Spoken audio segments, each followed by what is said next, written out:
Beverly Hills is known for its glamour and luxury, but tonight you will hear, perhaps for the first time ever, a story far darker from there. Because when actress Elke Sommer and her husband Joe Hyams moved into their stunning Beverly Hills home, they encountered a determined, sinister presence that would not leave them alone. From poltergeist activity to full-blown apparitions, this supernatural onslaught lasted years, and it was witnessed by multiple people. I am amazed that this story has been largely overlooked by many paranormal channels because, in my opinion, it is a genuinely compelling and well-documented case of a haunted house.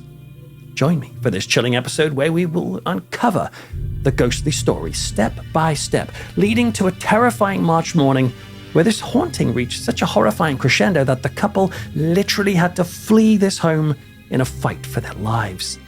Step into one of Beverly Hills' most unsettling hauntings and the eerie implications it might leave behind for you and me and the world we think we understand. I'm Peter Laws, and this is The Haunting of Elke Sommer. Elke Sommer was born Elke Schletz in Germany in 1940. She was the daughter of a Protestant pastor called Peter Schletz, who sadly died when she was 14. Elke never really recovered from the loss of her dad. She was raised by her mother, Renata Topp, and Elke was hugely gifted with languages and had planned to train as a translator, but a chance encounter in Italy would end up making her a star. In the spring of 1958, Elke and her mother Renata went to the rather luxurious seaside resort in Italy of Viareggio, and they went to a restaurant for some live music, found themselves in the middle of the Miss Viareggio pageant. The judges saw her and had announced that she had won. And then this 17-year-old was photographed for the local paper. That picture would totally change her life. The next morning, Elke and her mother had a visitor at their bed and breakfast. Signor Bertelli came in and said he had seen the picture in the paper and was keen for her to star in a movie. She'd be paid 5,000 German marks and could live in Rome during the shoot, and she could also bring her mother. Can you imagine the excitement of a moment like that? Well, she and her mother discussed it, and they said yes. Over the next few years, she was appearing in movies all across Europe. And then Hollywood took notice, and she was making films in America too. In 1964, she met a man through her work with whom she would go on to share her frightening paranormal experience. His name was Joe Hyams. Joe was a Hollywood journalist and celebrity biographer. Everybody knew him, and he knew everybody.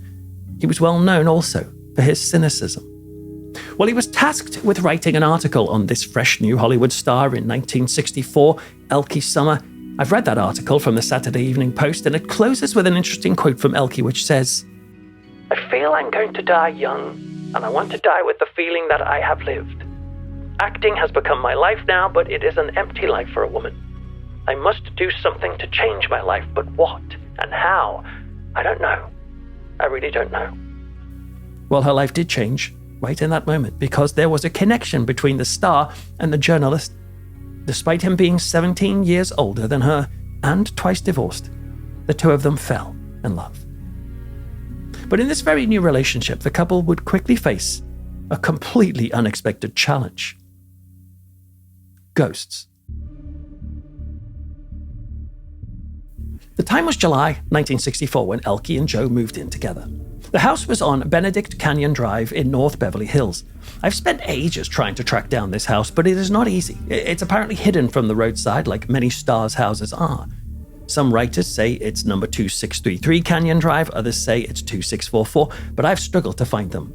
All we know is that it was and still is a private Beverly Hills residence somewhere on Benedict Canyon Drive. It would be while living at the house that the couple would experience the haunting. Joe eventually wrote it up as 2 separate articles for the Saturday Evening Post. And we will use both of those articles as our main source of information, though I've drawn some information from other sources too. The strangeness began on Monday, July the 6th, 1964. John was out at the time, but Elke was at home. They'd only moved in a few days earlier, and she was settling in. And on that day, Elke decided to invite a German journalist over for a coffee. Her name was Edith Dahlfeld.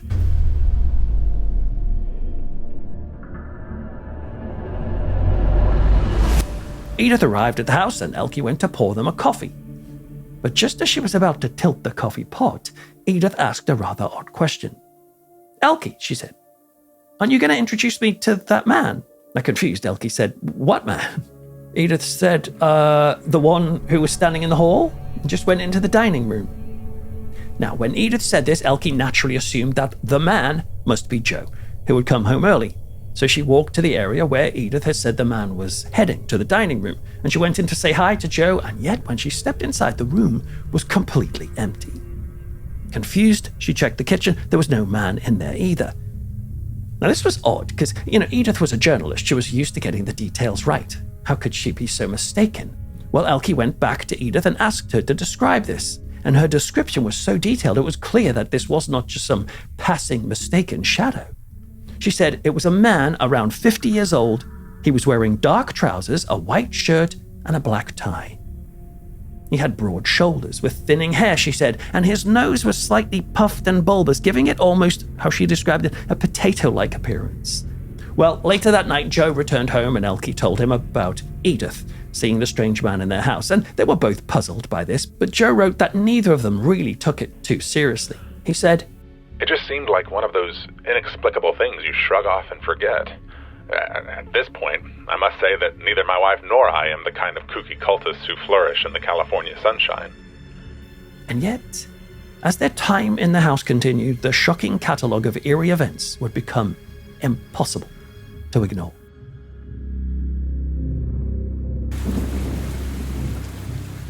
Two weeks after the strange man was spotted in the house, Elke's mother, Renata, came to stay. She was sleeping in the downstairs bedroom, and all seemed well. But then, at some point in the night, she woke up to a terrifying sight. There was a man standing in the bedroom, and he was looking right at her.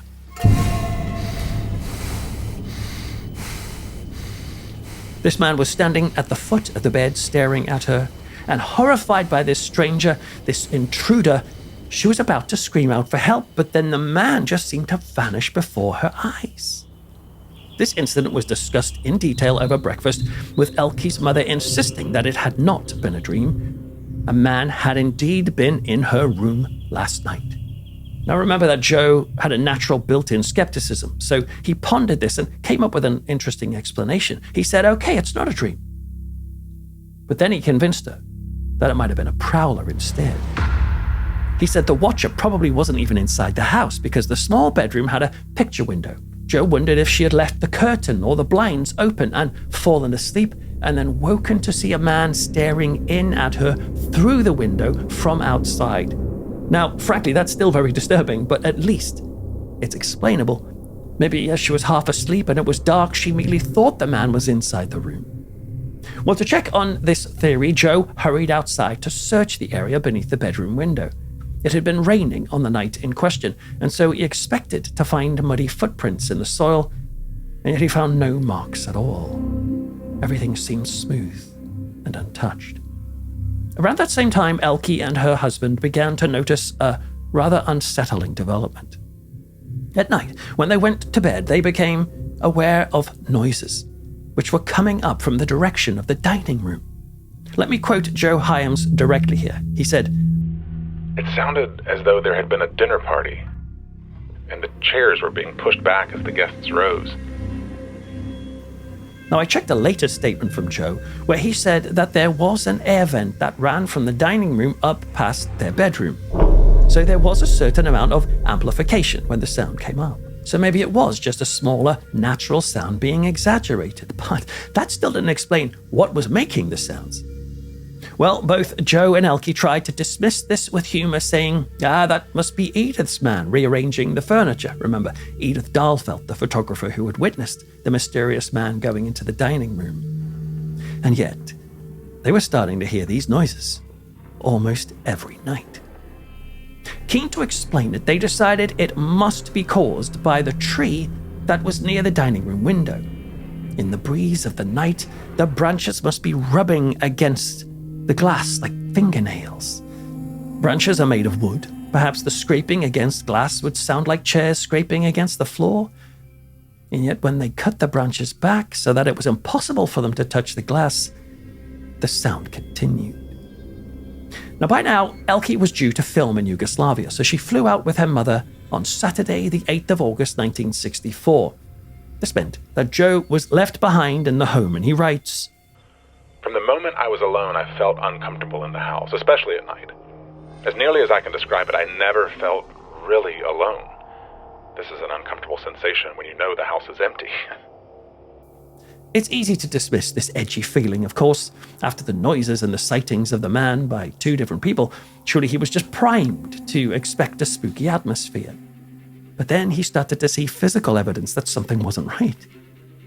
John made a point of always shutting and locking the windows in the downstairs bedroom, the room Elke's mother-in-law had seen the man. And yet when he came down for 3 mornings in a row, that window was wide open. The front door was bolted tight, and yet on 2 separate occasions, Joe heard that door open and close. It made no sense. It sounded ridiculous, but it appeared like the house was experiencing some kind of poltergeist. Well, Joe was keen to document what had happened, and so he went to a local firm that specialized in electronic detection equipment. He opted for audio instead of visual recording. Now, some of you might groan at that and say, we should have used video evidence or film.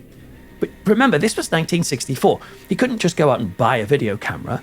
Film cameras, of course, existed, but in the 60s, they were incredibly expensive to purchase and rent.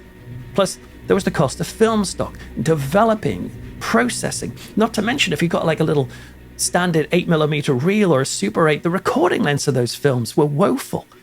They'd only capture about 3 or 4 minutes of footage, which meant lots of reel changes if it was a proper camera. In other words, a film camera was just not practical. So instead, he bought 3 miniature radio transmitters and he borrowed 3 portable FM radios to pick up the signal of those transmitters. He plugged each radio into a tape recorder so he could record what the mics picked up. In the article, it's interesting, Joe seems almost embarrassed about getting this equipment. In fact, he specifically says that his attempt to record everything would probably seem bizarre to the readers, and perhaps it was at the time to the audience back then. But actually, he was displaying a very modern mindset. These days, our first thought with paranormal activity is to try and capture it electronically. So like a modern-day ghost hunter, he set up his equipment, placed 1 transmitter at the driveway entrance, another at the front door, which had been opening by itself even when bolted. And he placed the 3rd in the dining room, where the sound of the chairs had been occurring. In another clever move, he took some chalk and he drew an outline around the legs of each of the dining room chairs. That way, he'd be able to see if the chairs had moved from their previous positions. And with all of this gear in place, he set the tapes to record, and he headed up to his bedroom and waited. I did not have to wait long. Although no sound of an approaching intruder was transmitted, the mic on the bar began picking up the familiar sounds of moving chairs. As soon as he heard this on the recorder, Joe immediately snapped into action.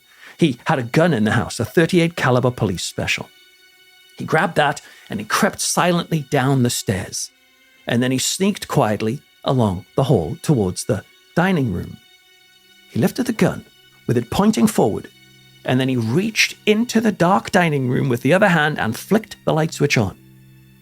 Despite the sounds from just now, there was nobody in the room, and so he quickly dropped to check the chairs, and he said, "They stood squarely in their chalk marks." So nothing looked like it had been moved, and there was nobody there to move it, and yet he didn't now have just his own ears to rely on. He went to the tape recorder to check it. The recorder was upstairs. If the tape was quiet, then he could put this down to a wild imaginative leap.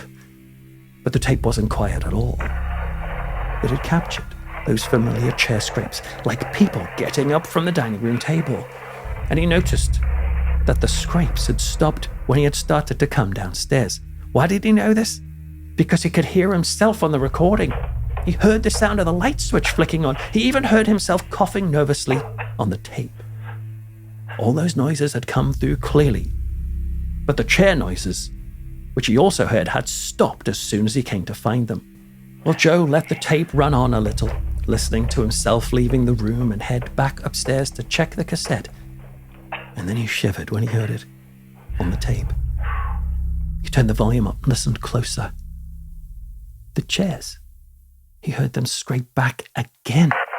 as if whatever was in there was fully conscious of him being there, like it was acting to get his attention, but only making the noise when his back was turned, like it was playing with him.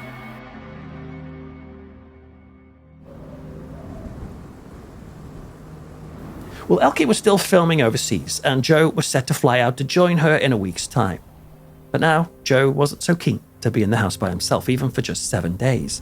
And so he invited a friend to come and stay. His name was Gordon Mueller. Joe made a point of not telling Gordon the reason for his invitation, sharing nothing of the so-called ghostly activity. Instead, he just invited his friend to stay for a while because Gordon was actually having major decorating going on at his house, so it didn't seem strange to offer his friend a place to stay while that work continued. Well, Gordon eagerly took up the invitation, and he came for a week. And during that time, there were no further incidents. Well, it was time for Joe to leave for Yugoslavia, and of course he assumed that Gordon would be heading to his home too. But when the time came, Gordon asked Joe for a favor. Turned out the decorating in his house wasn't quite finished. And so Gordon wondered, would there be any chance of him staying on in Joe's house until the work was done? It shouldn't take long.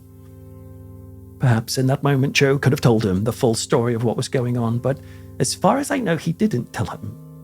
Joe said, "Yeah, you're welcome to stay on." So Joe left Beverly Hills to travel, and I think he must have stopped off somewhere on the way to meet Elke, because when he finally arrived in Yugoslavia, there had been time to find a letter waiting for him. And it was from Gordon back at their house. The letter said that some weird things had been going on since Joe left. Gordon wrote this. "There were strange noises, and the window in the downstairs bedroom where I was sleeping somehow came open. I got your gun and went around the house inside and out, but found nothing. Very odd.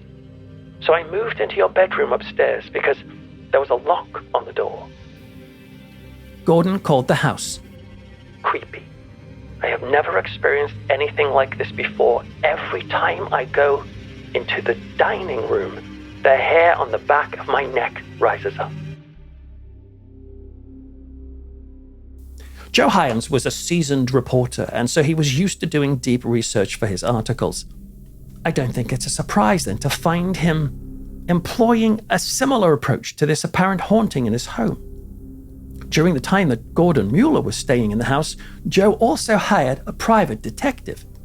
While he was in Yugoslavia with Elke, he asked this detective to pass by the Beverly Hills house now and then to check if anything seemed amiss. This detective would then send written reports back to Joe in Europe. These letters confirmed that on several occasions when he had examined the house, the detective would find the doors and windows wide open. He had a key to the house, and he would also check inside the home. He would see the doors and windows open, like it looked like a burglary had taken place, but nothing was ever taken. Well, of course, George Mueller was staying for a little while at that point, and so surely it was him leaving the doors and windows wide open. Well, the detective quizzed George about this, and on September the 18th, the detective wrote a letter to Joe saying George insisted that he had always locked the house up tight before leaving, and the detective added this. "I kept the house under close surveillance during one 24-hour period when he, George, was away. At about 2:30 in the morning, all the lights in the house suddenly went on. Just before I reached the house, they all went off." The detective wondered if there was a natural cause, so he called an electrician to visit the house. The fuse box and the electrical wires were all checked, and everything was in full working order. And when asked, the electrician simply couldn't explain how all the lights in a house could suddenly switch on, all at the same time, and then switch off again all at the same time. Now you might think that, an intruder just turned the lights on a master switch, but actually no. They didn't have a master switch on that particular fuse box. Now, like me, you might think, that doesn't make sense. Surely all fuse boxes have a master switch, so you can turn off the electricity at once. That's a requirement, isn't it? Well, yes, it is, but only these days. I looked into the building codes for that time in the United States. Before the 1960s, it was common for a house to have a fuse box without a single disconnect switch. Instead, you had to pull out the fuses one by one. By the mid-60s, many areas were starting to transition to a master switch, but it wasn't universally required at that point, especially for houses built before that time. Besides, even if they did have a master switch, every light in the house came on at the same time and went off at the same time. So all of the switches would have had to have been engaged in order for the master switch to work that way. No, the electrician said he couldn't explain how those lights could have done that. Well, filming wrapped, and Elke and Joe finally returned from Europe. They got back just before Christmas of 1964. The activity had not died off in their absence, and they continued to hear the unexplainable noises in the house, only now it was happening every single night. And then another house guest had a strange experience. It was the spring of 1965 when Joe and Elke were often away from the house traveling with work, and during those times, Joe asked a friend of his, another Joe called Joe Cavanaugh, to check on the house now and then. Joe was given keys so he could go inside and make sure everything was in order. And yet what he reported back was startling. Whenever he checked the house, he always made sure to securely close and lock all the doors. Yet every single time he returned to check the house later, one of those locked doors would always be not only unlocked, but wide open. This was so worrying that when he reported back to Joe Hyams, Joe called a locksmith who came out and changed all the locks on their sizable home. The strange activity simmered through that summer, and in August of that year, Elke and Joe closed the house up. They were going to go and stay at the beach for a month. But they went so far away that Joe couldn't come back to collect the mail now and then. One day, Joe came home to empty the mailbox when he bumped into the man who cleaned out their swimming pool. His name was Marvin Chandler. Seeing Joe arrive, Marvin hurried over to ask a question. He looked troubled and he said, look, I know that you and your wife are away at the moment, so I was just wondering, who's staying at your house while you're gone? I thought it was supposed to be empty. Joe looked confused and said, nobody is staying, it is empty. Marvin said this, a direct quote. Last Tuesday afternoon, I saw a man in the dining room. A big man, about 6 feet tall, heavy built, with a white shirt and a black tie. When I went to the door to ask him when you were coming back, he disappeared. Just seemed to evaporate in front of my eyes. What was happening here? Well, August turned to September and Joe and Elke were still at their beach holiday, which meant the house was still technically empty. And so a writer friend of Joe's asked if he could stay over at the house for a couple of days. This man's name was John Sherlock. As far as I can find, I do believe that this is the same John Sherlock who wrote several novels, including The Ordeal of Major Grigsby that had just come out the year before. Joe said that it would be fine for John Sherlock to stay at the house, and, like Gordon Mueller, as far as I know, Joe did not tell John about the paranormal reports. I can't help but think that Joe Hyams was seeing other people as an opportunity to gather more data on the house, to get as many independent witnesses as possible, to be exposed to the phenomena. Well, John Sherlock was a no-nonsense type of guy with a sharp and analytical mind. He might have some great theory to demystify it and put Joe and Elke at ease. However, Joe received a phone call the day after Joe Sherlock's first night, and he told him he was now staying in a motel instead. Joe asked him why, and John explained that he was not a person to entertain the paranormal, but he had explained that he had arrived the night before at about 11 p.m. He was alone. And he said from the very moment he entered that house, he had a vivid feeling that someone was in there with him, watching him arrive. And then he got visual proof of that. Here's a quote from John Sherlock. I went to bed in the downstairs guest room at about 12:45 a.m. I left a light on in the hallway. Just as I started to climb into bed with my back to the hallway, I felt certain someone was near me and turned around. In the doorway, I saw a figure of a man, almost 6 feet tall, staring at me. He was wearing dark trousers, a white shirt, and a dark tie. I have never had such a feeling of menace.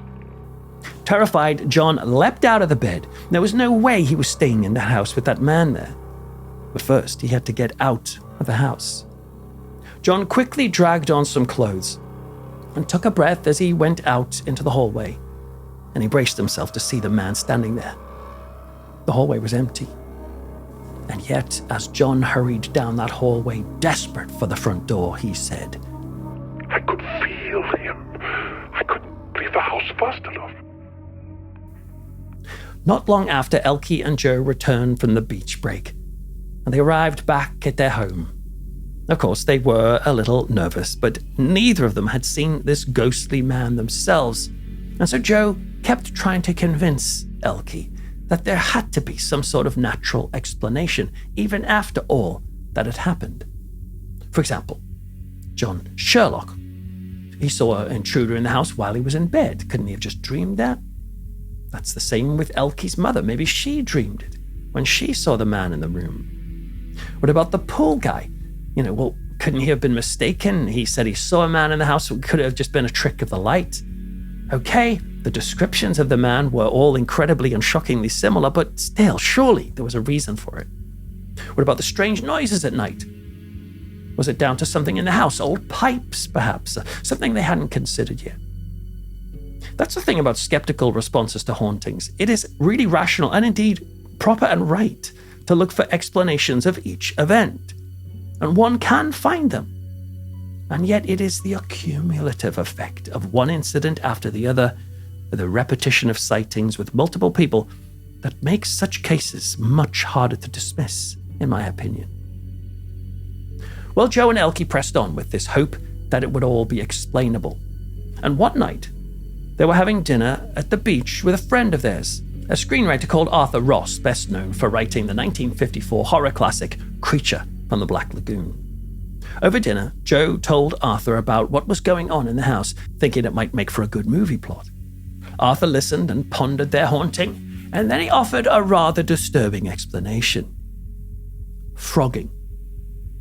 Frogging is the scary scenario where strangers secretly live inside other people's homes, both in their absence and sometimes even when the people are still at home. They hide in the attics or the basements and come up when it's clear to steal food. Arthur was sure this would explain everything. He even said the house might have a hidden room they didn't even know existed. And so he advised Joe to check with the architects of the house. Perhaps they could advise him of secret areas where a stranger could hide. What if there was a tunnel under the house? Well, Joe took this seriously, and he did just that. He and the architect checked over the original blueprints of the home and compared them to the actual construction. The architect confirmed that the house really was as it looked. There was no hidden room, no tunnel. Joe also arranged for termite inspectors to check if the house was overrun with termites. Maybe termites had gotten in some place and caused an entry point for people. Maybe insects were making the strange noises at night. But the experts confirmed they did not have a termite nor an insect problem in general. Joe decided to check the airspace under the roof in case he found someone hiding up there. Can't have been easy, climbing into the attic with a flashlight searching for signs that someone was up there, but he did that. But nothing. Arthur Ross was a bright and creative man, but his theory of a hider in the house, albeit a living one, seemed to be an unlikely explanation now. And so Joe and Elke did start to consider the idea. Maybe they were living with a ghost. They spoke to friends and colleagues about spirits and the paranormal, and someone told them that ghosts prefer to stay in familiar places. This gave them both an idea. What if they redecorated, changed things around? Might the spirit of this man feel more detached from the home and therefore move on if it looked different? Admittedly, Joe described this plan as a pretty childish effort. But things were getting intense now, so they had to try something. Well, they focused on where the nightly noises came from, the dining room. They changed the light fittings, for example, and they also put up new wallpaper on one of those walls. I've seen pictures of their redecoration, and let's just say they do indeed go for the full-on 1960s maximalism with bold patterns everywhere. And yet, during this decorating work in the dining room, another form of activity began. The couple had 2 dogs, a dachshund puppy and a poodle named Hussy. But now they were starting to act very strangely indeed. Joe and Elke would hear them in the house barking like mad. And they would follow those barks, and every time they'd find those dogs in the same place, staring hard at the entrance to the newly decorated dining room. And listen to this. Joe said the puppy would frequently run to a particular spot in the dining room, then walk out of the room exactly as if following at someone's heels. The evidence of a haunting was now piling up, and Joe was increasingly becoming open to a paranormal explanation. But he couldn't shake the idea that it could still be the result of what he called overheated nerves reinforced by a few coincidences. Because he was still unsure, he and Elke decided to call a psychiatrist friend. That man was called Dr. Roderic Gorney. I looked into him, and he was a professor of psychiatry at the University of California, Los Angeles, UCLA. He would go on to be nominated for a Pulitzer Prize in 1972 for his book, The Human Agenda: How to Be at Home in the Universe Without Magic. In that book, he critiques our reliance on irrational beliefs and magical thinking, saying that they are designed to simply give comfort rather than reflect reality.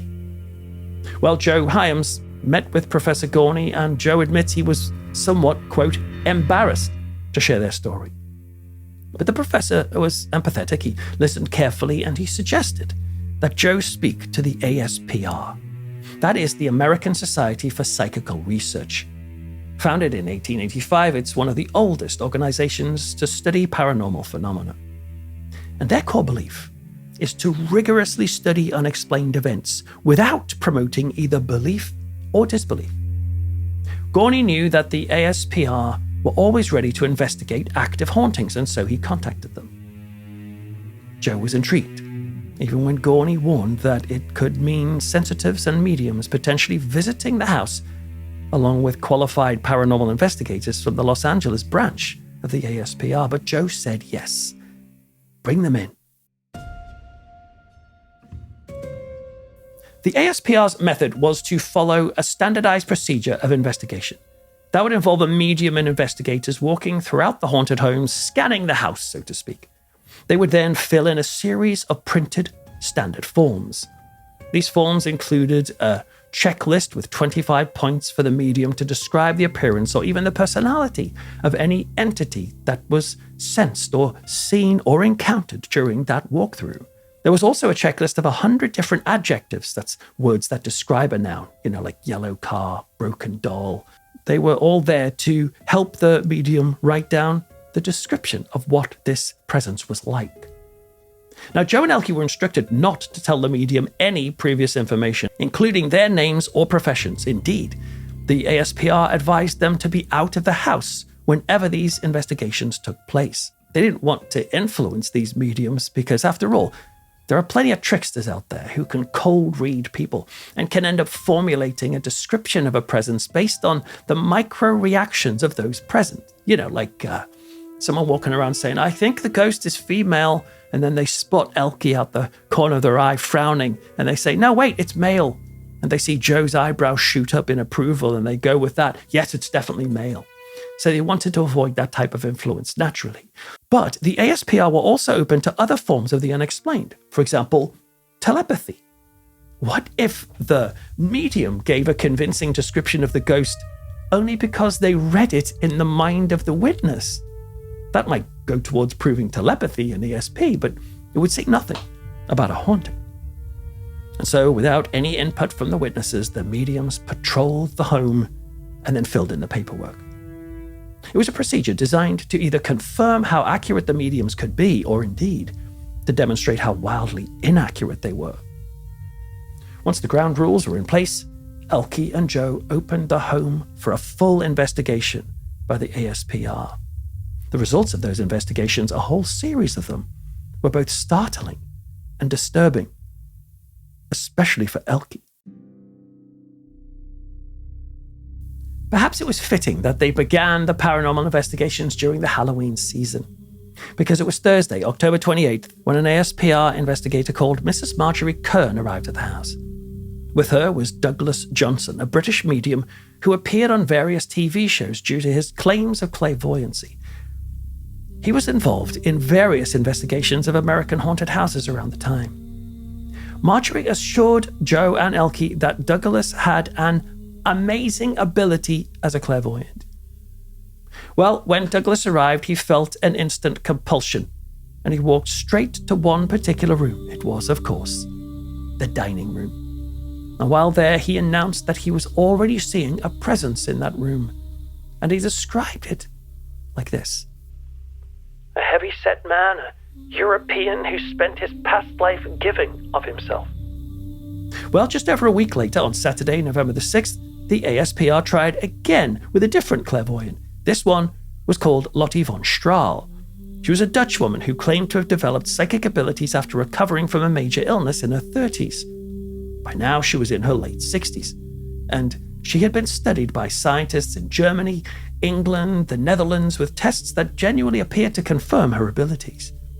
She worked with the police on investigations based on the results of these tests, and she even worked with European governments throughout the war. In 1933, she married a baron and became a baroness and moved to California in 1947 and died in LA in 1979, so it does track that she was in Beverly Hills at the time of this haunting.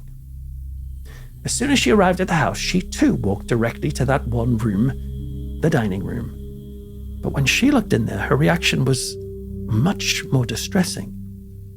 She said that there was a man in there, and that he was large, untidy, but also that he was full of hate. He was, she said, quite drunk, and even described this man as a, quote, monster.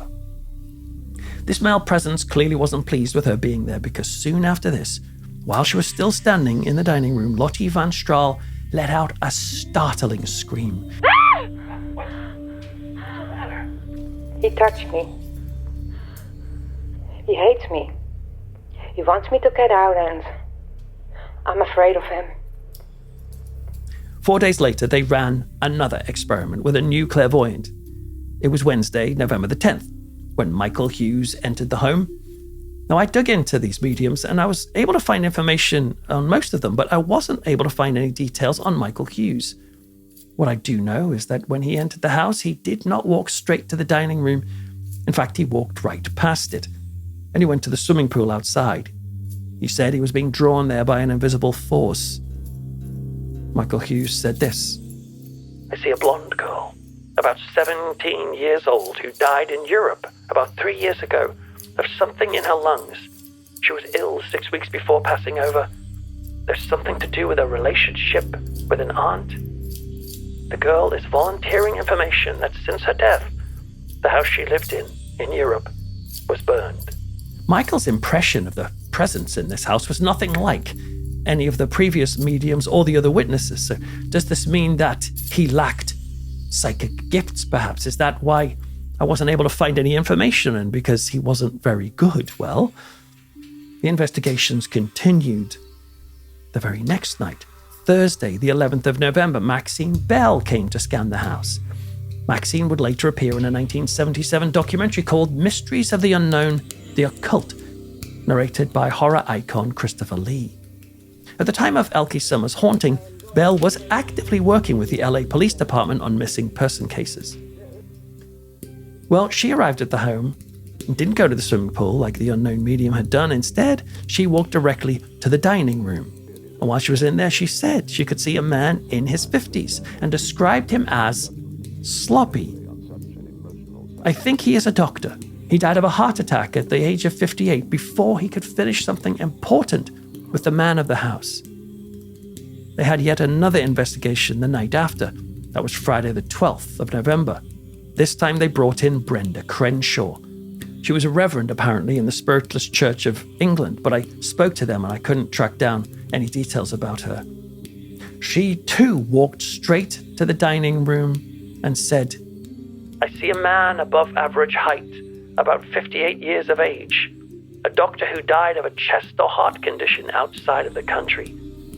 These two descriptions were shockingly similar to one another, even down to the same age, 58, the same occupation, a doctor, and the same cause of death, a heart attack. In fact, all of these results, all carried out on separate occasions, are really quite compelling. Michael Hughes seems to be the outlier, sharing only one hit with the others on the link to Europe. But the rest do share a startling amount. They were all drawn to the same room, the dining room. They all saw a large man in there, along with other connections. Now, when Joe Hyams was told these results, he was shocked particularly of the physical description of the male doctor, because that fitted the description of a physician he had just been writing a book with. But the doctor died just before the book was finished. Was his spirit in the house somehow too? However, it was when Elke read the description of the swimming pool girl that she literally, and I quote here, jumped in fright. Remember Michael Hughes' highly specific report about seeing a blonde 17-year-old European girl by the swimming pool? He said this girl was ill for weeks before dying 3 years ago, that there was a relationship with an aunt, that her house that she lived in Europe had since burned down. Elke looked up from this sheet absolutely shell-shocked. This fitted the description of a girl she had known precisely, even down to the burning house. After these promising results, the ASPR said there was plenty of reason to take this to the next stage. So they asked Joe and Elke if they would be willing to host some séances in the house. They agreed. 5 separate séances were held over the next 5 weeks. However, Joe was not particularly impressed by them. He writes, "Though they were long on showmanship, with much panting and wheezing on the part of the mediums, they were not very long on information." And so while all this was going on, Joe decided to get some evidence of his own. And so he looked into the previous history of the house. He spoke to past owners, asking if they had ever experienced anything approaching a haunting in the place. One woman said that while she had never seen anything unusual, she had certainly heard strange sounds in the home. Rather frequently, is how she put it. But then she told Joe this really creepy incident. "Ordinarily, I am not a fearful person, and I'm used to being alone. But one night, when my husband was out of town, I went to bed at about 11 o'clock and was awakened by the sound of footsteps walking below me in the dining room. They were so clear that I was frightened. I telephoned a friend and asked if I could come stay with her. I locked myself in the upstairs bedroom and called a taxi. A short time later, it arrived and stopped in the driveway by the front door. I kept waiting for the taxi driver to ring the bell, but he didn't. And so I shouted to him from the bedroom window, and when he answered, I ran down the stairs, got into the car, and I asked the driver why he had not rung the bell. The driver told me he saw a man standing by the door and assumed he was the fare. But then the man vanished when I shouted from the window." Joe spoke to the second owner of the house. This businessman in his early 30s admitted that he and his former wife had only managed to stand living in that house for 1 year. "We sold it because my wife refused to stay in it alone. She thought we had a ghost, and I couldn't convince her it wasn't possible." Over a year had passed since Elke and Joe had first moved in, and the evidence was just gathering more and more from multiple people. Well, on Monday, December the 20th, 1965, another clairvoyant visited the house. Her name was Jacqueline Eastlund. I dug around to find some information about her. She was a psychic who had appeared on the Merv Griffin show in 1973, and in the late 60s to early 70s, Phil Everly of the Everly Brothers band became friends with Jacqueline. She had predicted their TV success, and Phil specifically thanked her on the back of his Mystic Line album. Actually, the song Mystic Line is about his fascination with the paranormal and ESP, and perhaps the lyrics sum up what all of these mediums were feeling as they walked through that eerie house. "Have you ever had the feeling you've been somewhere before, of knowing what the room looks like before you go through the door? Oh, babe, you're tied to a mystic line. Yeah, babe, you're tied to a mystic line." Well, Jacqueline Eastlund, who Phil Everly had said had a very strong tie to the mystic line, visited Elke and Joe's house. Afterwards, the ASPR sent him their report, saying that she had seen a man between 40 and 60 years of age. That's a wider range than the others who tended to say 50, but it's still technically the right range. However, she said that this man had died from strangulation, and when she saw the bed in the upstairs room, she heard a voice say to her, "He's dead." Jacqueline was immediately hit with a sense of danger and oppression, and she said, "Someone was murdered in the house, probably by strangulation. Nothing can get me to remain in this house. I'm afraid." Jacqueline Eastlund also told them something rather ominous. She said, "I see your dining room in flames next year. Be careful." Well, Elke was now getting genuinely frightened by these developments. What had started as an intriguing mystery was becoming a well-documented, potentially dangerous haunting, with not just one entity, but several, it seemed, some of which even seemed to be malevolent. She wanted the house exorcised, so that the spirit or spirits of this place could move on. Joe was a little cautious about this idea, but he wanted her to feel less scared, so he agreed to a church intervention. However, Joe said that this proved unfeasible for some reason. They couldn't get a Catholic priest to come in, so instead, the ASPR told him that Lotte von Strahl, the medium who had visited before, had already conducted several exorcisms that had proved successful. And so Lotte came to the house, along with the ASPR investigator Marjorie Kern. On this occasion, Elke and Joe were permitted to be present, and Elke and Lotte went into the dining room. Lotte sat herself at the end of the table, which is where she had seen the spirit of the man. Remember, Lotte was the one who described it as a hateful monster, a presence that touched her. And as she sat, Lotte said, "That horrible, brutal monster is standing next to me." Lotte told Elke to bow her head, and the two of them prayed silently for a few minutes. And then Lotte looked up, stared ahead intently, and said out into the room, "In the name of Jesus Christ, I command you to leave this house at once. Leave these good people here alone and stop disturbing their house. If you have anything unfulfilled, any questions you want answered, come to me. But leave these good people alone." Next there was silence. An entire minute of it, in fact, before Lotte announced with a sense of joy, "He's leaving." Joe had been expecting mumbo-jumbo, but he described this exorcism as brief and businesslike. And after it, Elke found her fear subsiding somewhat.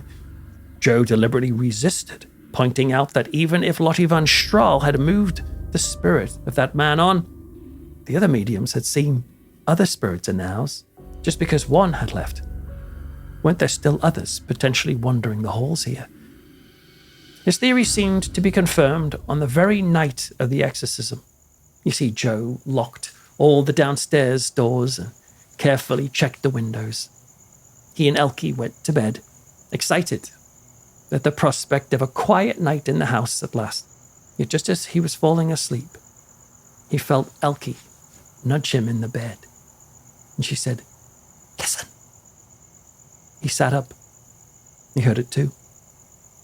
The chairs in the dining room were moving again. 2 years had now passed since the paranormal activity began. By now, 36 sensitives or mediums and investigators had visited the home, with a string of people seeing apparitions. But interestingly, Joe and Elke had never seen any ghosts in the house. Maybe if they had, they would have left. But at this point, both of them decided to stay on in the home. Joe put it this way: "I would not let a living man frighten me out of my house, and I certainly don't intend to let a dead one do it." Well, Joe Hyams' article on the house came out in the Saturday Evening Post on the 2nd of July, 1966. And readers were chilled by the account of the poltergeist and apparitions there. Joe and Elke were set for another trip to Europe. They were going to be there a considerable amount of time, and so they decided to offer the house out as a rental. The real estate agent came to assess the home. She had no idea that there had been an article written about its haunted history. Before she even got to find this out, she felt it for herself. You see, she arrived at the house and then apologized to Joe Hyams, saying she couldn't do it. In fact, she refused to even step foot in the place. She said, "It has an evil aura." She said she had never felt this way about a house in all her years of working. The very same thing happened with another tenant. The house was then set to be rented out to an actor called Michael Anderson Jr. He's best known for his roles in films like Logan's Run, The Sundowners, or the TV series, the miniseries, The Martian Chronicles. Michael arrived at the house and stepped up to the porch with the real estate agent, a different one than before. But as soon as they reached the front door, Michael froze. He turned to the agent and he said, "Don't open the door. I'm not going in there." And when the agent asked him why, he simply said that there was something about the house that frightened him.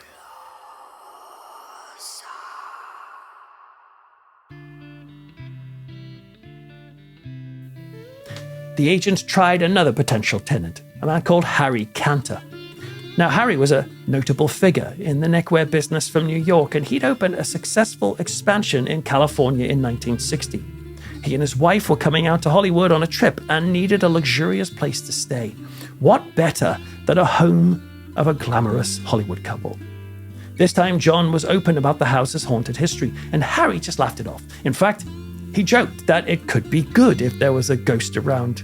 After all, he was going to be out during the daytime, so perhaps it might be nice for his wife to have some company, even if it was dead company. Since Harry was so relaxed about it, they went ahead and signed a short-term lease, and it lasted for 3 months. Those 3 months passed without incident, and Harry Kanter was so confident that the place wasn't haunted like they all said, that he decided to throw what he called a goodbye ghost party at the end of his stay. He and his wife invited friends, and everyone dressed up in bed sheets and pillowcases. They were having an absolute blast at this party until 11:30 p.m.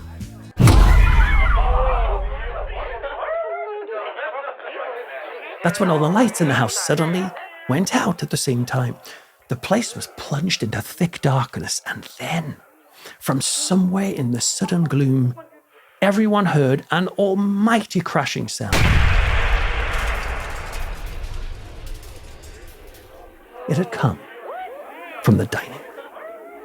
They raced in there to check what had happened. And over in the corner was a very heavy wrought iron candelabra. It had crashed to the floor so violently, it looked like someone had grabbed it and smashed it over. People started asking each other, who did this? Did someone get a shock when the lights went out and they accidentally walked into it? Or did someone do it for a joke to end this ghost party with a bit of drama? They all felt their skin tighten when they realized that when the lights went out and the crash was heard, this dining room had been completely empty. That hugely heavy, wrought iron piece of furniture, specifically designed for stability and sturdiness, had fallen violently by itself. Joe and Elke's trip to Europe came to an end, and so they moved back to the house in the autumn of 1966. As far as I know, Harry Kanter and his wife hadn't heard any noises in the dining room during those 3 months. But now the owners were back. These noises started right back up again. And the presence of the ghosts weren't only felt in the house either. It seemed like they followed the couple wherever they went. You see, that Saturday Post article had caused quite a stir. Joe writes about the effect it had on their lives, and that the story had come to dominate their social engagement. Every time they went for dinner or met with friends, the conversation would always turn to their haunted home. He said he found this annoying and exhausting. Our friends either laughed at us or warned us to move out, and we found both approaches tiresome. They were also getting inundated by psychics and mediums with offers to come and cleanse the house in exchange for travel expenses. They got around 1,000 offers like that. And after a while, this sort of pressure and attention just became too much. And despite Joe saying he wouldn't be driven out by a ghost, the couple came back from one evening out too many where everyone was framing them as the ghost couple. And they decided the time had come. They'd look for a new house. By March, they had found a new place. And so their final night in their scary Beverly Hills home came. And the two of them decided to stay home and watch TV together one last night under the roof. And they spotted that an old movie was playing. It was Robert Wise's The Haunting from 1963. That's a haunted house film that still has the power to frighten even today. They decided to watch it. What the hell? It's one last farewell to such a troubled home.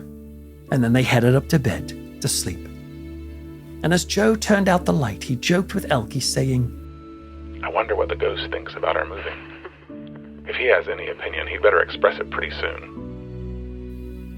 Smiling and lying in each other's arms, they knew their time living within their own real version of the haunting was at a close. But not completely. Far from it. Because as they slept, the presence in that house did express an opinion at them leaving. And the results of that would be the most devastating event of the entire case. A development that would have Joe and Elke running from that place for their lives. Okay, time frames. The haunting began in 1964. Joe's Saturday Evening Post article about it was published in 1966. And most of the information on the haunting we've heard so far was from that article. But 1 year later, the Post asked Hyams to write another piece on this haunting, and that second article came out in the June 3rd edition of 1967. And it sent us on a twist in the story that would end up being covered in multiple papers, including the Los Angeles Times. The frightening incident took place on March the 13th of that year.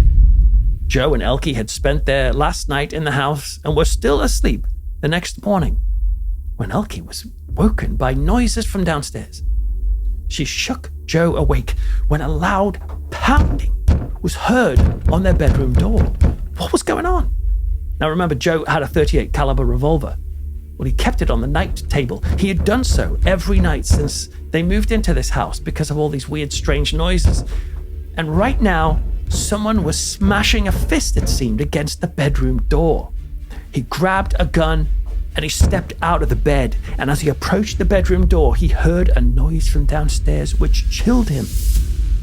It was a peal of muffled laughter.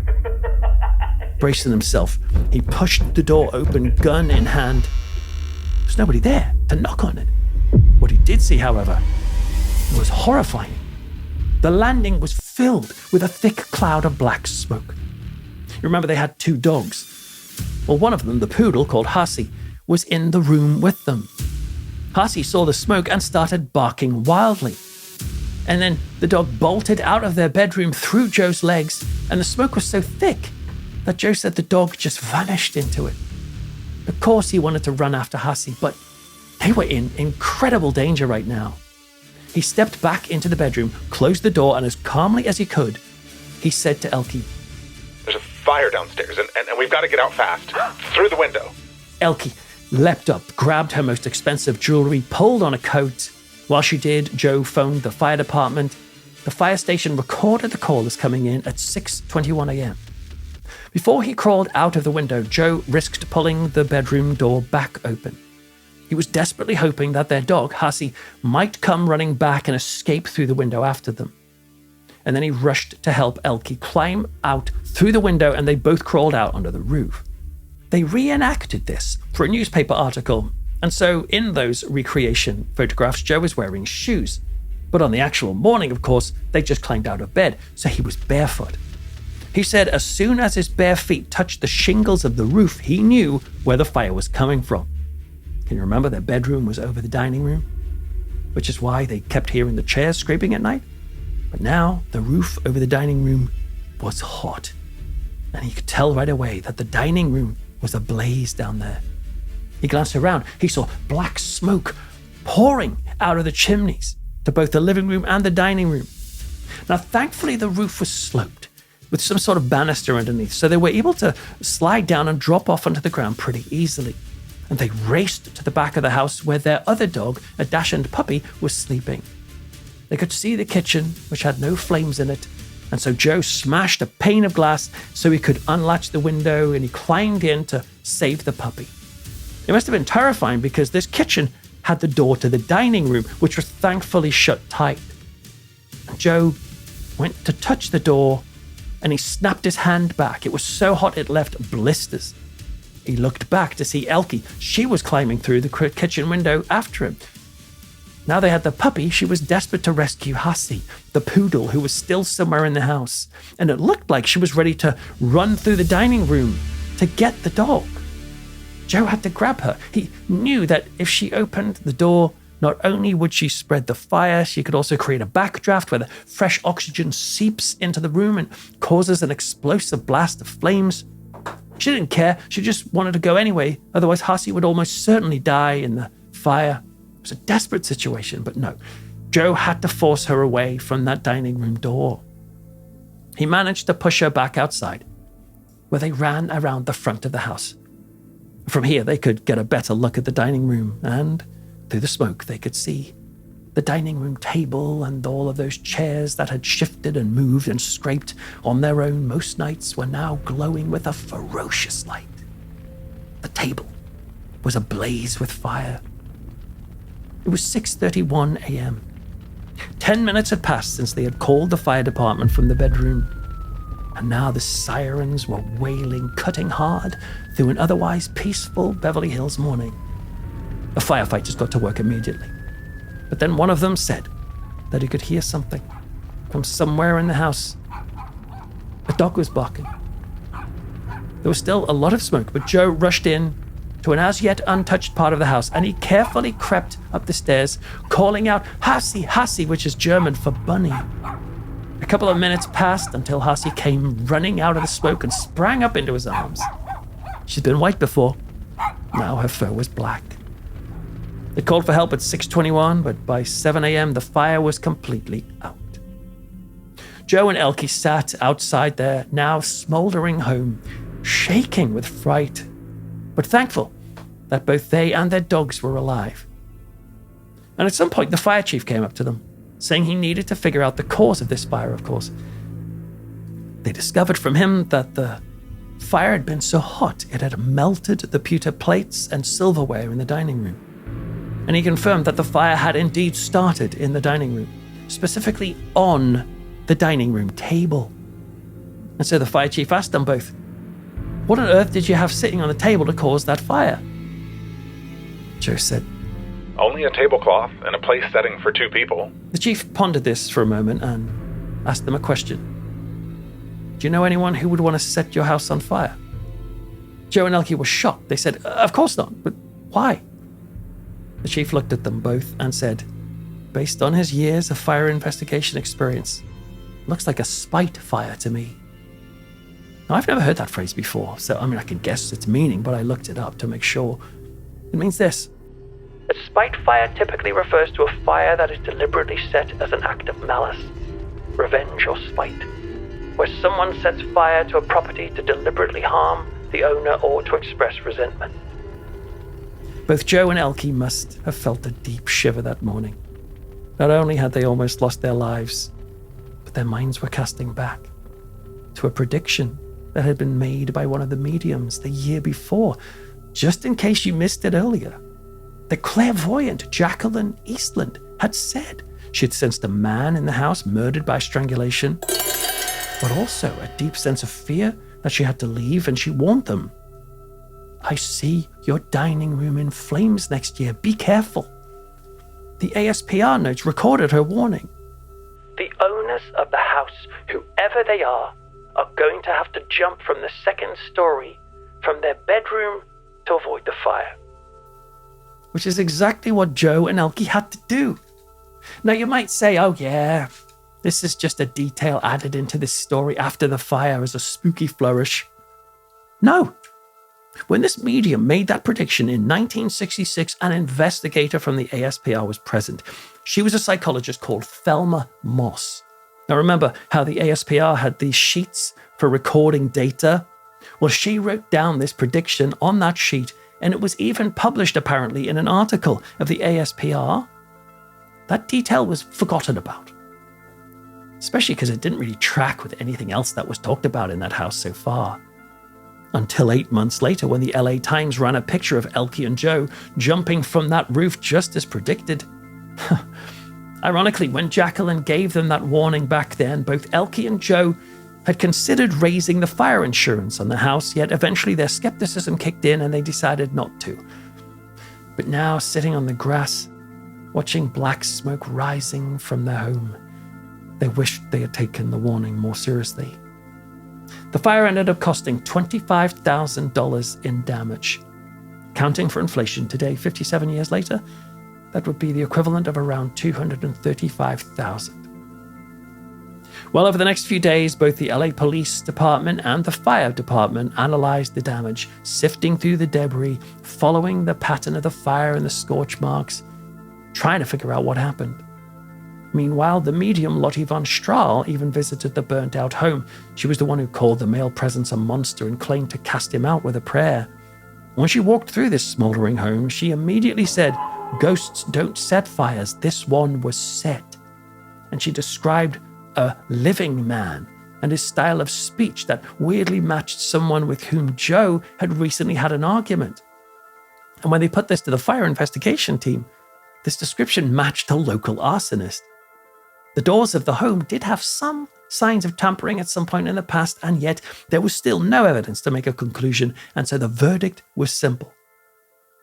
It was a fire of mysterious origin, they said.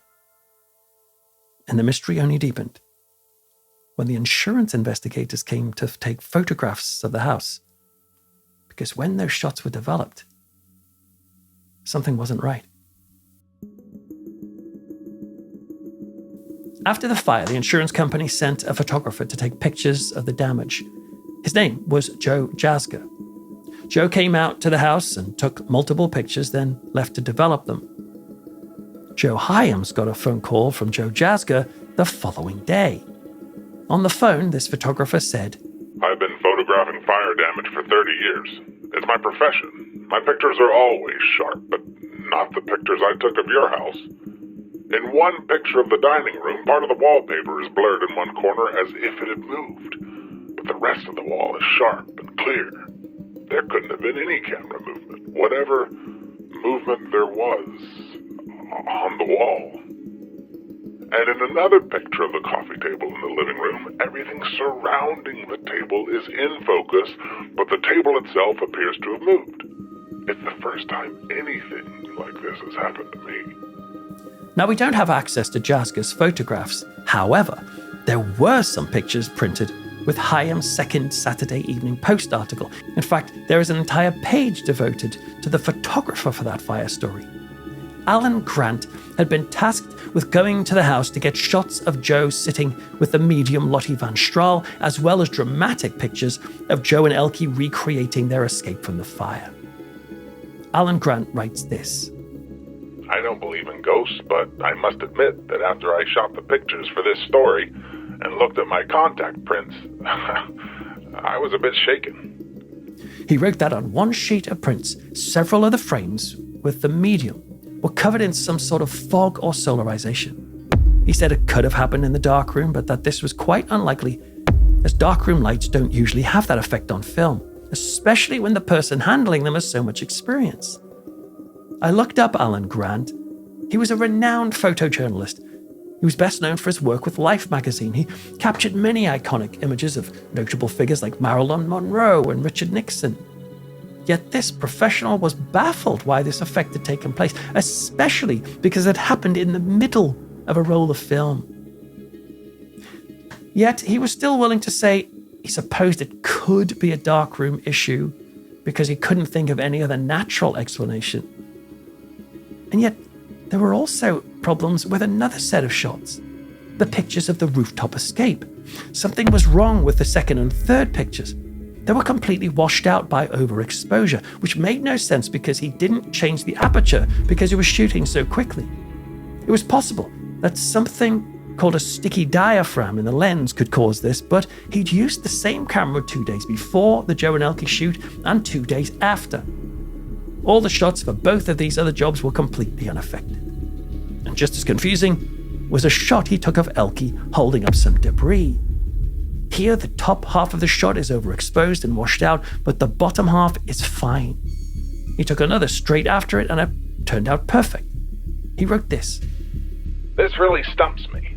I can only guess that it might be a sticky shutter, but then why didn't I have trouble on my other jobs? And why did it only happen in front of the house, and only on that roll of film? I still don't believe in ghosts, but I must confess that at this point I am baffled.